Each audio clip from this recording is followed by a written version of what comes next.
mamatay-matay! Pagbabayaran mo lahat ng ginawa mo sa akin! Dadalhin ko ang impyerno sa'yo para mamatay ka na! Ito na yung pera ninyo. Sabihin mo ang totoo!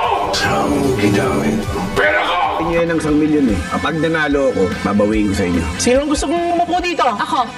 Eto, pwede ba yan?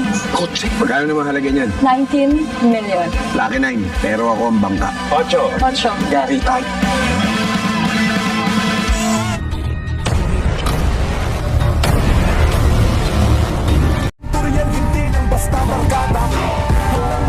Updates tayo mga kaibigan dito sa FPG's Batang Quiapo. Harapang binalik ni Don Facundo ang mga pera sa mga Montenegro at dahil sa nakulangan ang pera niya ay nagdesisyon si Facundo na pati ang mga diamante ibabayad niya. Hindi naman nagustuhan ni Ramon na pilit niyang pinapaamin si Don Facundo kung saan nito ginamit ang kanyang pera. Habang nilusob nila Lucio ang hideout nila Primo dahil ang misyon nilang bawiin si Amanda na hinihiling ni General Pacheco. At dito nagulat si Lucio nang makita si Primo na inakala niya ay patay na ito.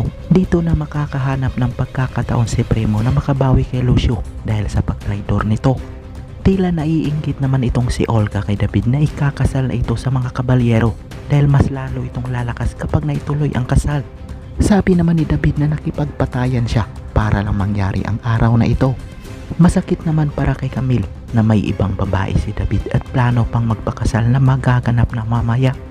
Nagbanta pa si Camille na sasabihin niya ang totoo sa kanila, ngunit pinwersa ito ni David para hindi masira ang kasal nila ni Catherine. At isang kaabang-abang dahil may bagong karakter na may papel sa pagyaman ni Tanggol, na pinasok nila Tanggol ang pasugalan na naglalakihang pusta na ginamitan nila Tanggol ng pinagbabawal na teknik. Sa inyong palagay, tuloy-tuloy na kaya ang tagumpay ni Tanggol? Kung oo, i-like at subscribe. Salamat po sa inyong panonood.